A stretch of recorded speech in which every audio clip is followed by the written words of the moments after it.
برآمد. دعای سخن از استاد رودکی است: هیچ شادی نیست اندر این جهان برتر از دیدار روی دوستان. من بزرگ مهری بهادر هستم.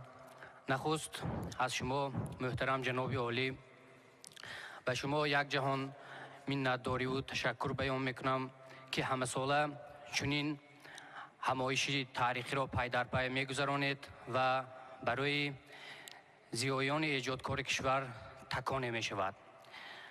و بعداً من گفتنی هستم که واقعاً از بین هزاران جوانان برکمال و ایجادکار کشور مرا طالع بلندتر، مرا طالع فرختر نصیب بوده است که امروز من در نزد شما و اینقدر عزیزان دیگر سخن گفته ایستادم.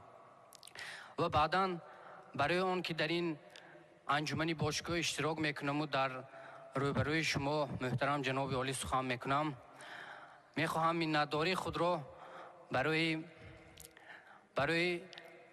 همون عادی ترین یک آموزگار مکتبم که در دیه مانده است و یا که مادرم که در دیه امروز قرار دارد منتداری بیان کنم که اگر نزد شما من حرفی بزدم، اون حرف برگرفته از زبان همان استاد است. اگر به شما مسئله گفتم، اگر به شما شعر بخواندم، این از همان گفته های نمکینی مادرم است که تأثیر به من رسیده است. بعداً در چنین کاخ محتشم که نام نوروز را دارد برگزار شدنی چنین شاربینی که آغاز نوروز راستین است به سبب نیست و شعری که اینک برایتان و برای همه عزیزان جمع آمده خواندن ترنم کردم میخواهم.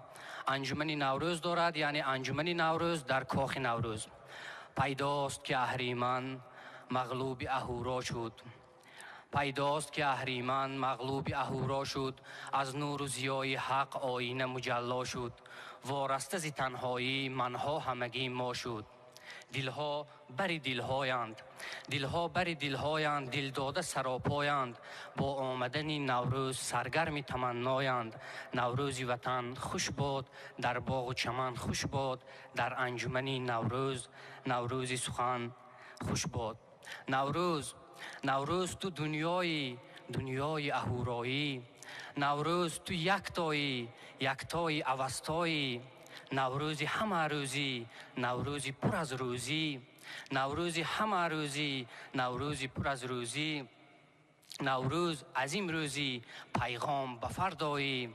دلها بر دلهایند، دلها بر دلهایند، دل داده سراپایند، با آمدن نوروز سرگرم تمنایند.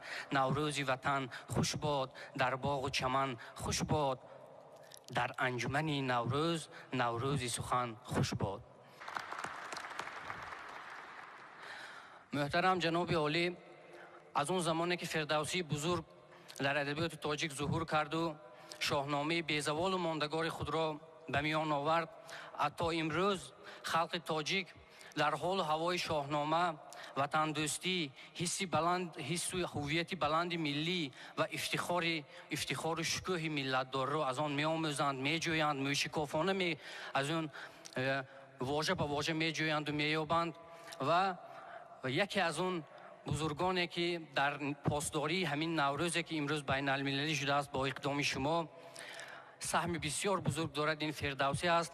و شعر نوبتی که برایتان خواندنی هستم نام دارد سرود فردوسی و این همان ندای فردوسی است. وطن گویم زبانم آتشین است، زبانم در دهانم آتشین است، اگر یک لحظه میهن نگویم خدای مهربانم آتشین است.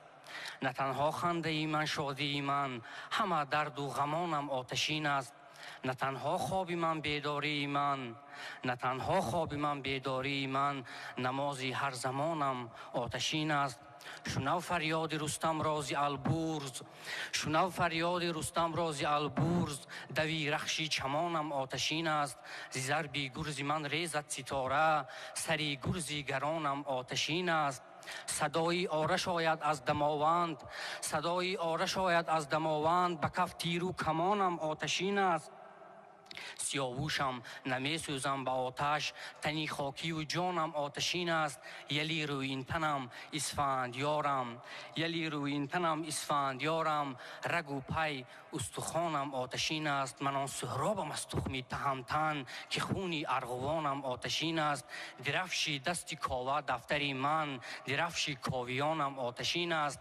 من آن فردوسی روشن روانم، همانا که روانم آتشین است. تشکر.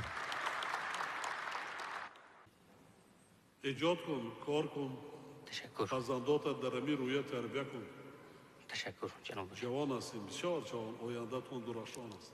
من دلشاد رحیمов، معاون دیرکتوری پژوهشگاه علمی تحقیقاتی فرهنگ و اطلاعات وزارت فرهنگ جمهوری تاجیکستان، اساسگزار صلح و وحدت ملی، پیشوای معظم ملت، پرزیدنت جمهوری تاجیکستان محترم امامعلی رحمان، با عرض احترام از نام اهل و هنر شما پیشوای معظم ملت را با فرارسی جشن فرخنده نوروز صمیمانه تبریک میگوییم. جناب عالی، ما تصمیم گرفتیم که در نزد پژوهشگاه علمی تحقیقات فرهنگ و اطلاعات یک مرکز مخصوص علمی اوید با آموزش و تحقیقات و پیشنهاد کردن در شکل نامینات به سازمان‌های یونسکو و دیگر سازمان‌های با نفوذ یک مرکز میراث فرهنگ تاجیکان تأسیس نماییم و البته این مرکز میتواند در آینده باز در تبلیغ ارزش‌های ملی، در معرفی کردن نمونه‌های بهترین فرهنگ تاجیکان که چهره فرهنگی ما میباشند خدمت کند. تشکر. خب من یک سوال دیگر دارم. درباره ذبح چاروا، شما از بس که وید هستید چی است در جشن نوروز؟